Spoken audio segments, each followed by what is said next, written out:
Boa tarde, pessoal. Eu sou o Gustavo e, em nome do Núcleo de Jornalismo e Audiovisual, eu passo a palavra para o Deilson Wilson, que é graduando em Bacharelado Interdisciplinar de Ciências Humanas e também um dos fundadores do coletivo Praxis Negra. E hoje ele vai falar um pouco para a gente sobre um trabalho que ele vem desenvolvendo sobre tropes e os aparelhos ideológicos do racismo institucional. Boa tarde, gente. Minha voz não ficou tão feia no microfone. Então, primeiro eu quero agradecer a presença de vocês, meus amigos, as pessoas em geral que talvez estão aqui, e principalmente a presença do Gustavo, que me chamou e que tem bastante respeito pelo que eu escrevo, pelo que eu produzo, então eu acho que eu devia a ele estar aqui hoje também, agradecendo. E eu vim então apresentar hoje justamente uma síntese, pelo tempo eu não consigo apresentar todo, mas do TCC que eu vim desenvolvendo para o curso que eu faço, que eu estou concluindo agora, que é Bacharelado em Ciências Humanas. Eu vou tentar explicar os conceitos centrais que eu pensei e depois a gente pode, no momento das perguntas, tentar desenvolver, tentar fazer o que vocês acharem melhor assim, dentro do tema. E o meu TCC, então, o título é Tropes, Aparelho Ideológico do Racismo Institucional. E por mais que eu use tropes, que é um termo da mídia, o foco central do TCC não é a mídia. A mídia ela é um instrumento analítico para eu falar do que realmente é o meu foco dentro do TCC, que é como o negro se posiciona na sociedade de classes. Então, a mídia ela é somente um meio, uma ponte para me chegar nesse fim, que é discutir capitalismo e racismo, que são os temas centrais que eu me dedico dentro do curso. Mas como é uma apresentação no Instituto de Mídia, eu quis pegar as partes do meu TCC que mais falam de mídia e dar um enfoque, mas esse não é a parte central do trabalho. Então eu vou começar o TCC lendo o resumo, para vocês terem uma noção geral do que eu quis produzir. E vamos lá. Tropes, aparelho ideológico do racismo institucional. Resumo. O presente trabalho tem por objetivo traçar uma abordagem institucional sobre o racismo, de forma a analisar a relação entre repressão estatal direta e discurso ideológico de legitimação, utilizando os conceitos de aparelhos ideológicos de Estado e aparelho repressivo de Estado, de Louis Althusser. Para tal abordagem, fez uso do termo tropes, analisando a forma como a violência estatal e exploração da população negra pelo capitalismo, como encarceramento em massa e genocídio, buscam legitimar-se através da construção de narrativas fixas e pejorativas sobre os negros, que, através dos meios de comunicação em massa, influenciam o imaginário social, ocultando ou legitimando essa violência. Na primeira parte, será abordada a relação entre racismo institucional e aparelhos ideológicos de Estado. Na segunda, a conceituação de tropes e sua função ideológica. Por fim, na terceira, uma análise sobre a aplicação dos tropes como aparelho ideológico ao longo dos séculos 20 e 21. Então, o primeiro conceito e o mais importante do trabalho é justamente racismo institucional. Depois, a gente tem os aparelhos ideológicos de Estado, do Althusser, e, por fim, os tropes na parte da mídia. O racismo institucional, enquanto conceito, ele foi criado nos anos 70 por dois teóricos do movimento Panteras Negras. E quando eles criaram esse conceito, eles viram que a forma como estava se tratando o racismo era de uma forma muito abstrata, porque as pessoas elas falavam de racismo, mas elas como um grande todo, mas não diferenciavam as formas de atuação. E ele mostra que o racismo ele se divide em dois grandes grupos, que é o racismo interpessoal e o racismo institucional. Então, o racismo interpessoal, ele é aquele que tece e organiza as relações sociais. Ou seja, a forma como as pessoas, no seu dia a dia, as suas relações são moldadas por uma ótica racial. Ou seja, as ofensas que as pessoas, por exemplo, brancas fazem contra pessoas negras, os insultos, essa é a parte do racismo interpessoal. Mas, para além disso, ele diz que o foco de uma luta política não pode ser no racismo interpessoal, tem que ser no racismo institucional, que é a forma como as instituições do capitalismo, como, por exemplo, a política, a polícia e o Estado, elas mantêm o racismo. Ou seja, a gente para de falar de indivíduo e começa a falar de instituição. E essa abordagem que ele faz, eu achei muito importante para quando eu começasse a falar de racismo, porque eu sentia que sempre que as pessoas discutiam sobre racismo, elas estavam falando sobre indivíduos.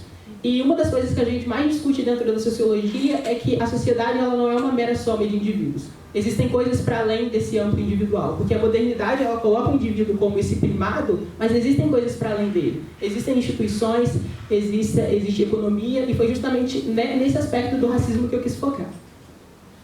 E agora, para entrar na mídia pela primeira vez, eu fico pensando, inclusive, na forma como a mídia trata o racismo. Porque porque eu acho que existe tanto lado da mídia que oculta a discussão da questão racial, e quando a mídia hegemônica, ela se propõe a falar de racismo, na maioria das vezes é sobre racismo interpessoal.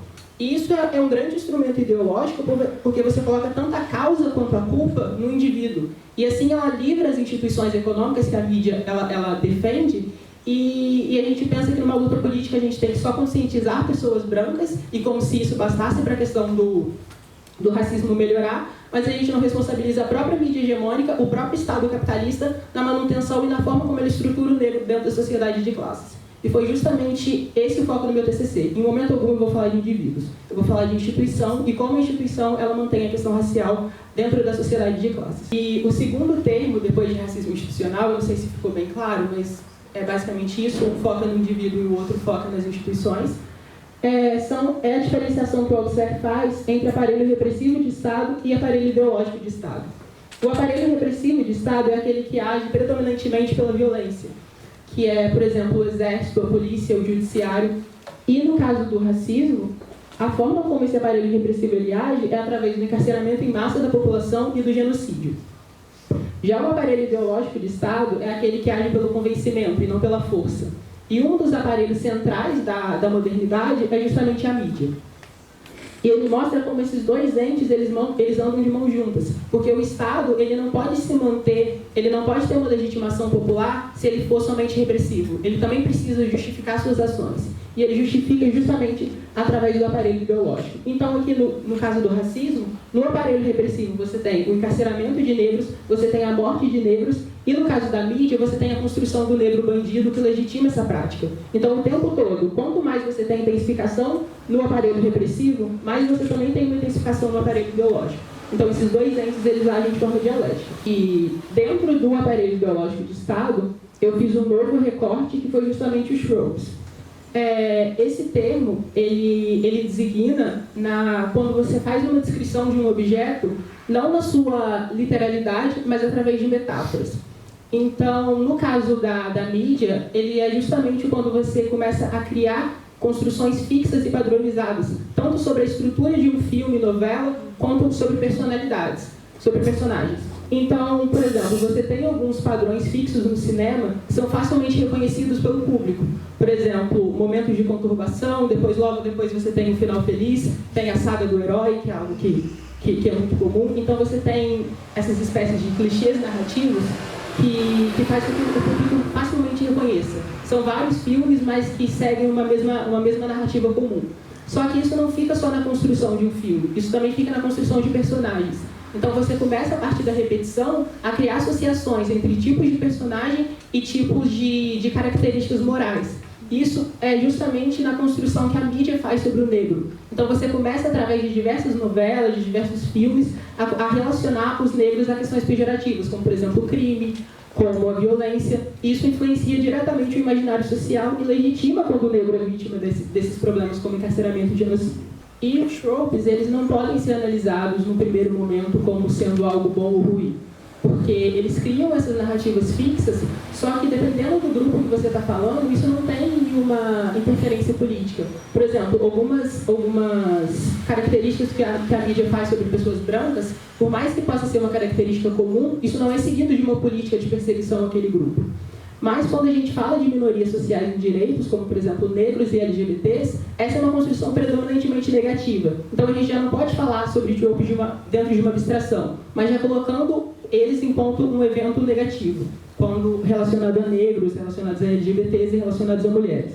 Então você tem, por exemplo, no Brasil, os casos de violência, os casos de criminalidade, e ao invés de você se revoltar contra essas ações, culpando quem de fato as causas, que é, por exemplo, principalmente relacionado à desigualdade social, você tem esse inimigo negro, essa imagem que a mídia cria do negro bandido, e você se revolta contra o negro bandido e não quem criou as contradições que geraram aquela violência.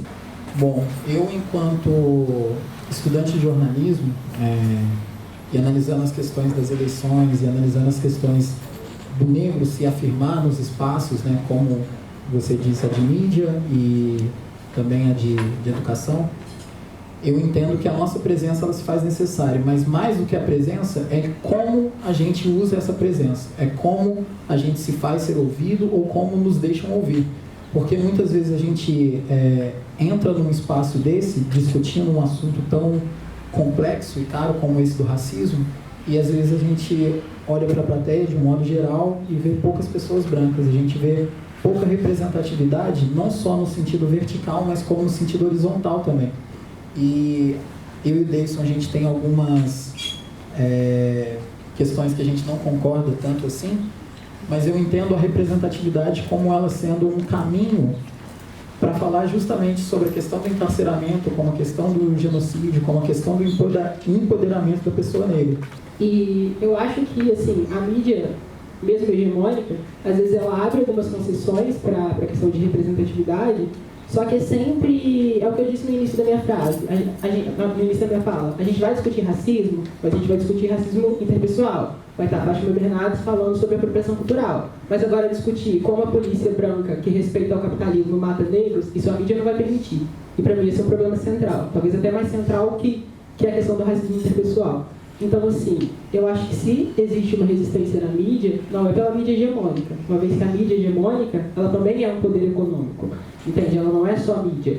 Mas nas mídias alternativas, eu acho que com certeza sim. Mas agora, qual vai ser a efetividade do uso das mídias alternativas, eu não sei. É uma discussão que eu entre. Mas eu acho que se houver resistência na mídia, com certeza não é na mídia hegemônica. Eu acho que é basicamente isso. Como eu disse, a mídia hegemônica ela consegue ser cínica. Ela defende as empresas que matam e encarceram negras e, ao mesmo tempo, ela pode criar um programa dizendo quanto ama negras. Sabe? Então, assim, ela consegue, ela é muito sofisticada em trabalhar assim, você quer representatividade? Eu te dou. Mas você quer negros menos encarcerados e mortos? Isso eu não te dou, não. Então, assim, eu acho que dentro da mídia hegemônica essa resistência é bem improvável e cínica. E nessa conclusão, eu quis justamente mostrar que eu acho que uma luta contra o racismo precisa entender qual é o papel da mídia, mas entender que a mídia, enquanto instrumento ideológico, ela é imutável. Ela não é, o capitalismo não é, por mais que ele utilize da mídia, ele não é dependente da mídia para se manter. No sentido assim, se a gente muda o que a mídia está fazendo, o capitalismo acaba. Não é assim. Então eu mostro, é claro que a gente precisa lutar contra as representações que a mídia hegemônica faz, mas não é só a gente mudar a representação que o resto ele é destruído. Não. Então esse argumento meio liberal de que vamos mudar a representatividade negra na mídia, ok, acho importante, mas acho isso limitado e isso tem uma função inicial para a gente fazer uma luta política maior depois. Não é só uma luta por imagens. Porque atrás dessa imagem existe uma materialidade. Existe um genocídio, existe um encarceramento. Se o genocídio e o encarceramento vão se legitimar através de uma mídia construindo a imagem do negro bandido, ok, essa é a forma que é feita atualmente. Mas isso não quer dizer que se a gente destrói a imagem do negro bandido, o genocídio e o encarceramento acabam. Não, eles podem se legitimar de outras formas. Então, uma luta política, ela deve sempre entender que sim, precisamos lutar contra a forma que a mídia trata, mas esse não é o nosso fim, esse é o nosso meio. A gente tem que lutar contra o capitalismo e o racismo em sua totalidade, uma vez que ele é mutável e a forma como ele se estrutura hoje não necessariamente a forma como ele sempre vai se estruturar. Então, eu meio que na conclusão mostro uma contradição. Eu quero que vocês entendam o papel dos tropes, mas ok, só quero que vocês entendam e a partir disso a gente use essa luta como um meio. Não quero que, basicamente, a gente use toda a nossa vida lutando contra a imagem que a mídia cria. Existem questões materiais muito mais profundas e a gente não pode se limitar a uma luta liberal contra a imagem. A gente tem que lutar contra a materialidade do sistema capitalista. E é basicamente essa a conclusão do TCC. Não necessariamente a arte funciona em massa dessa forma. Ele sabe muito bem que a arte é muito bem apropriada pelo sistema. E então, não necessariamente a todo tempo ela vai ser tão genuína assim e tão profunda ou íntima dessa forma. E a mídia também está nesse espaço de... tem esse papel muito importante na arte, na propagação da arte. E a gente fez várias críticas aqui, obviamente, e... a mídia também é um lugar onde, como a Edvânia me falou, de lutas, onde a mulher sofre machismo, racismo, os negros, os LGBTs também sofrem, assim como qualquer minoria. E a gente fica esperando, lutando e teorizando e estudando para que a gente encontre ou não formas de resistir e inverter a ordem desse sistema, mas que o momento da arte não seja simplesmente de um relaxamento, mas sim a gente continuar refletindo também sobre todas essas coisas.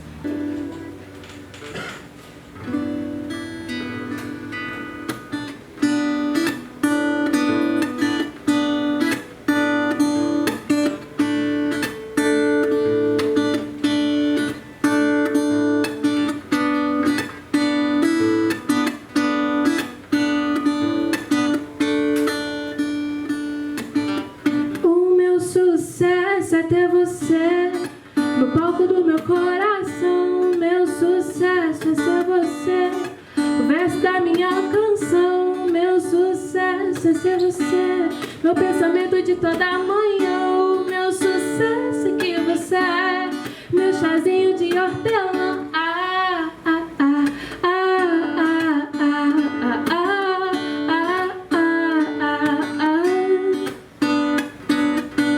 Deixa eu acordar de madrugada pensando em você. Deixa eu assistir pelas beiradas filme na minha TV. Deixa eu caminhar, deixa eu nadar, eu molhar, eu voar. Deixa eu viver e querer ser. E eu trouxe 3 que são autorais e os outros 3 que são de algumas amigas minhas, que representam muito pra mim, porque as que estão sempre comigo. E acho que, além disso, elas são companheiras de luta, são mulheres negras que eu sinto inspirada. Eu só queria escrever poesia, talvez, mas hoje o meu querer não é poder. Sinto as palavras vindo, elas insistem em se formar, e eu só insisto em manter, silenciar. Preciso absorver, entender tudo aquilo que elas têm a me dizer. Eu sinto elas, olho para cada parte de mim, o silêncio, ele continua a dominar. Mas as palavras, elas insistem em se formar. O querer das palavras mostra um poder para variar. Elas me contaram um segredo, querem saber? Elas me disseram assim: você quer revolucionar? É só não se calar. Seja a voz de quem não pode mais falar.